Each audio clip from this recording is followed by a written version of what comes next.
ان کے اندر بغض عداوت نہیں ہے جو کہ یہود کے دلوں کے اندر ہے۔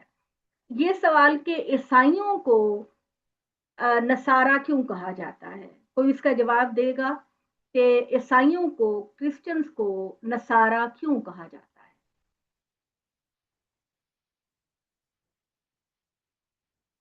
میں اس لیے یہ پوچھ رہی ہوں کہ جس کو نہیں پتا اس کو یہ پتا چل جائے کہ اللہ تعالیٰ ان کو نصارہ کہہ کے کیوں مخاطب کرتے ہیں۔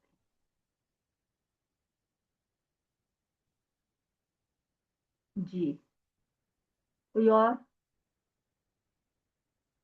کوئی اور بتائے گا؟ اچھا جی، چلے شبانہ آپ کیا بتانا چاہتی ہے، بتائیے۔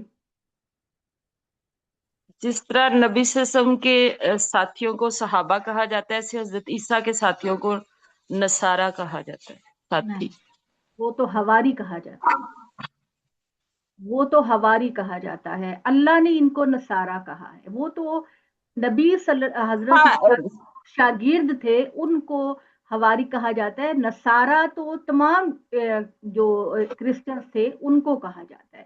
یہ اس وجہ سے کہا جاتا ہے، پلیز نوٹ کر لیجئے، یہ اس وجہ سے کہا جاتا ہے کہ قرآن مجید میں جب حضرت عیسیٰ علیہ کا ذکر ہے کہ حضرت عیسیٰ علیہ السلام کی جب یہود نے بہت بڑی مخالفت کی، بہت زیادہ مخالفت کرتے تھے، ان کو نبی تسلیم نہیں کرتے تھے، تو حضرت عیسیٰ نے اپنی قوم، جو ان کی قوم تو بنی اسرائیل ہی تھی نا، ان سے کہا تھا کہ من انصاری اللہ، اللہ کی راہ میں کون میرا مددگار ہوگا؟ تو انہوں نے کہا تھا، جو حضرت عیسیٰ کے ساتھ جو ان کے اس دور میں لوگ ایمان لے کر آئے تھے، انہوں نے یہ بات کہی تھی کہ نحنو انصار اللہ، ہم ہیں اللہ تعالیٰ کے راہ میں آپ کے مددگار، ہم کریں گے آپ کی مدد۔ تو نصارہ جو ہے وہ حضرت عیسیٰ علیہ السلام کے فالوورز کو کہا جاتا ہے، کیونکہ انہوں نے یہ کہا تھا کہ ہم انصار اللہ، ہم اللہ کی راہ میں آپ کی مدد کریں گے، آپ کی مدد کرنے والے ہیں۔ تو اس وجہ سے اللہ تعالیٰ ان کو نصارہ کہتا ہے کہ یہ مددگار لوگ ہیں، انہوں نے وعدہ کیا تھا۔ تو اللہ تعالیٰ نے یہ فرق بیان کر دیا کہ بنی اسرائیل ہیں تو ایک ہی قوم، لیکن جو یہود ہیں ان کے دل مسلمانوں کے معاملے میں بہت سخت ہیں، اور جو نصارہ ہیں ان کے دل مومنوں اور مسلمانوں کے لیے نرم ہیں۔ ٹھیک ہے، ذالک بانہم منہم قسیسین و رہبانا وانہم لا یستکبرون، یہ اس لیے کہ ان کے اندر علماء اور راہب ہیں۔ راہب کہتے ہیں ان کو جو دنیا کو ترک کر دیتے ہیں۔ تو کرسچینٹی کے اندر یہ ایک منفرد بات ہے کہ ان کے اندر اتنی زیادہ عاجزی، انکساری، ڈاؤن ٹو ارتھ ہوتے ہیں کہ یہ اپنے اوپر دنیا کے تمام کاموں کو چھوڑ دیتے ہیں، کمانا، شادی کرنا، دنیا کی لذتوں کو دیکھنا، حالانکہ اللہ نے ان چیزوں سے نہیں منع کی۔ یہ کلیئر کر دیں کہ اللہ تعالیٰ نے ان چیزوں سے نہیں منع کیا، اللہ تعالیٰ کہتے ہیں کہ دنیا بھی لے کے چلو، آخرت کو بھی دیکھو۔ لیکن ان کے جو راہب ہیں، راہب وہ دنیا کو ترک کر دیتے ہیں۔ ان کی ننز اور ان کے راہب جو ہیں وہ نہ شادیاں کرتے ہیں، نہ گھر بساتے ہیں، بس ایک درویشانہ زندگی بسر کرتے ہیں۔ تو اللہ تعالیٰ نے کہا کہ اس وجہ سے کہ یہ تکبر نہیں کرتے، اے محمد صلی اللہ علیہ وآلہ وسلم، جب آپ پر وہ خدا کا کلام نازل ہوتا ہے تو وہ دیکھتے ہو کہ حق کو پہچان لینے کے باعث ان کی آنکھوں سے آنسو بہ نکلتے ہیں، وہ پکار اٹھتے ہیں کہ پروردگار ہم نے مان لیا، تو ہمارا نام تو اس کی گواہی دینے والوں میں لکھ لے، اور ہم اللہ کو اور اس حق کو کیوں نہ مانے جو ہمارے پاس آ گیا ہے، جبکہ ہم توقع رکھتے ہیں اور ہمارا پروردگار ہمیں نیک لوگوں میں شامل کرے گا۔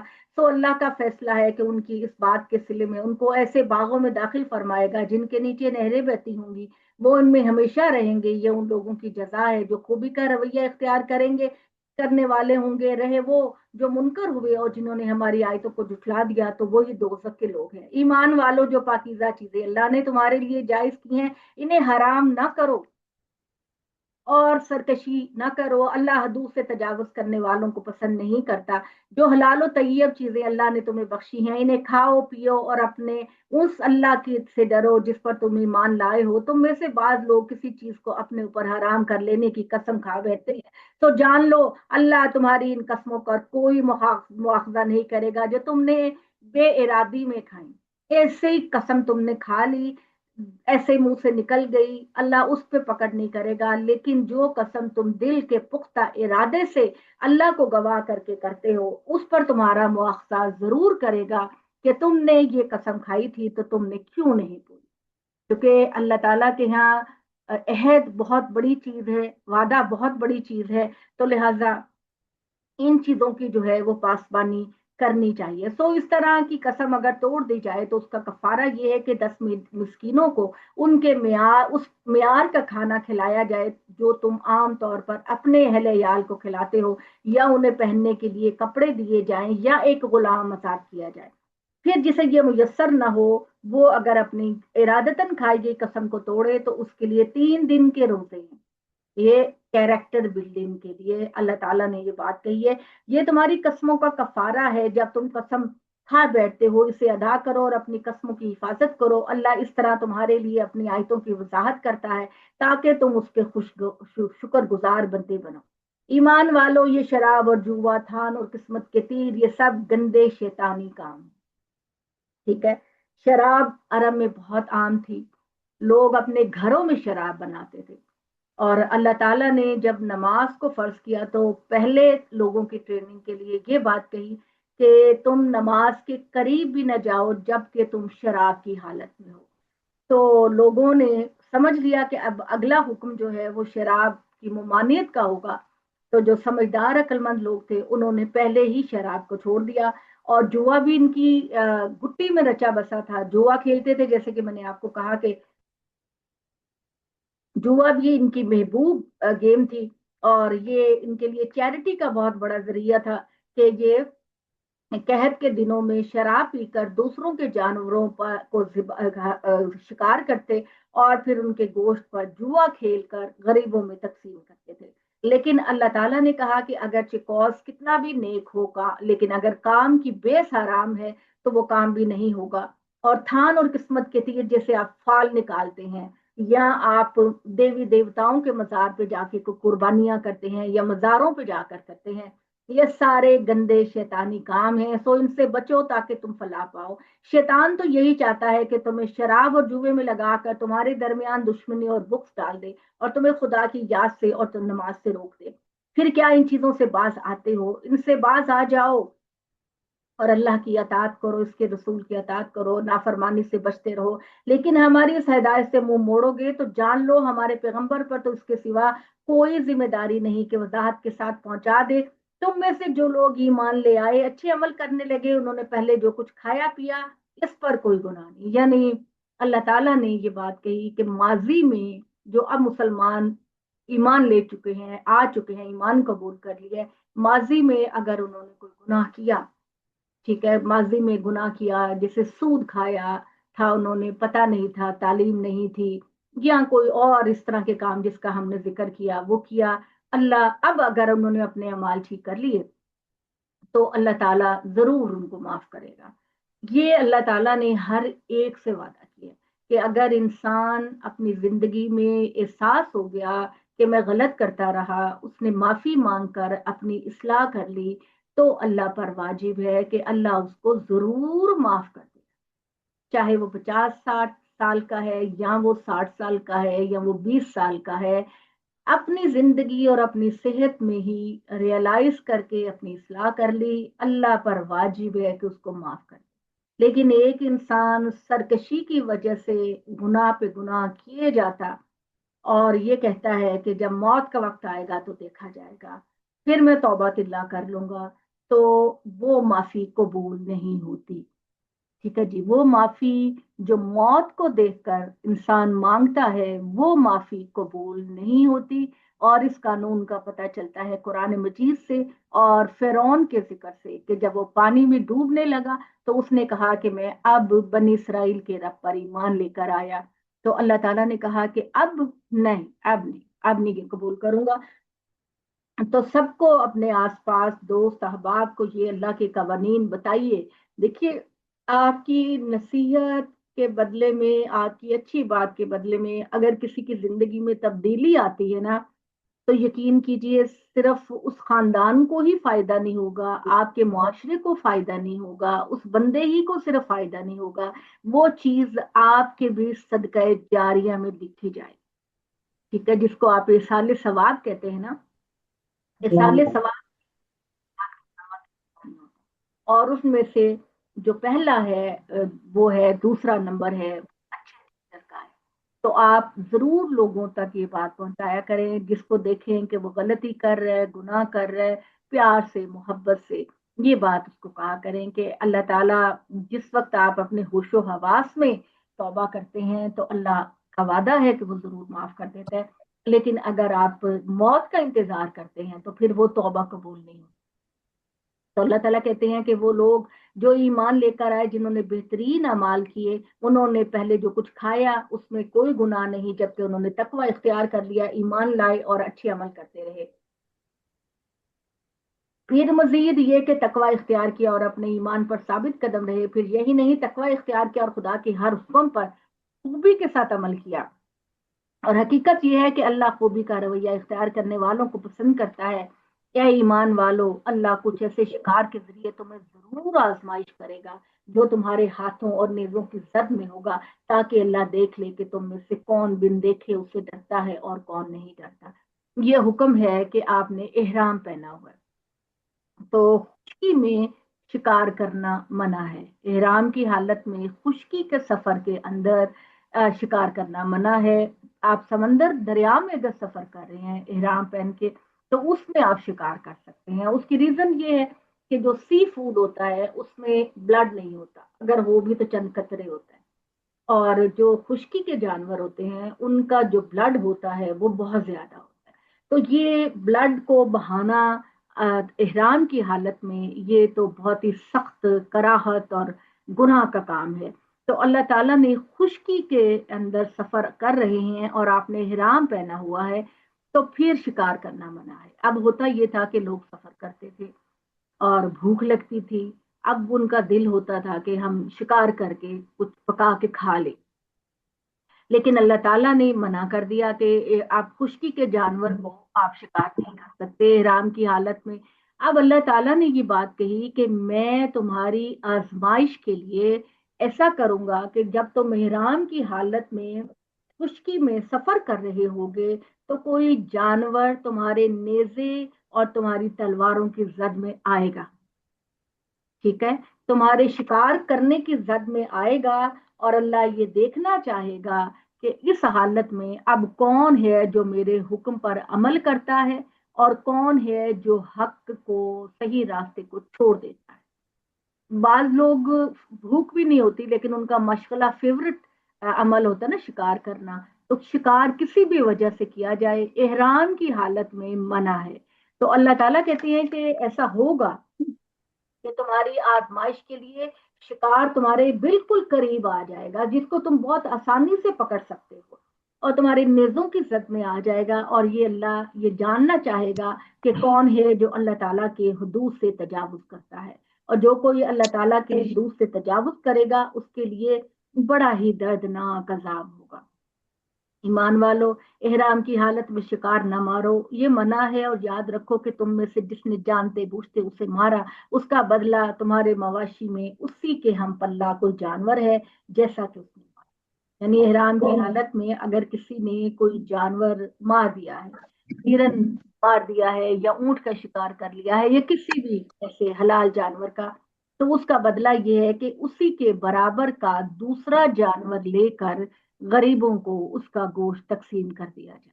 تو اللہ تعالیٰ کے نزدیک چیریٹی جو ہے نا، وہ زکوٰۃ کے معاملے میں یا اس معاملے میں سب سے بڑی چیز جو ہے وہ چیریٹی ہے۔ نماز کے بعد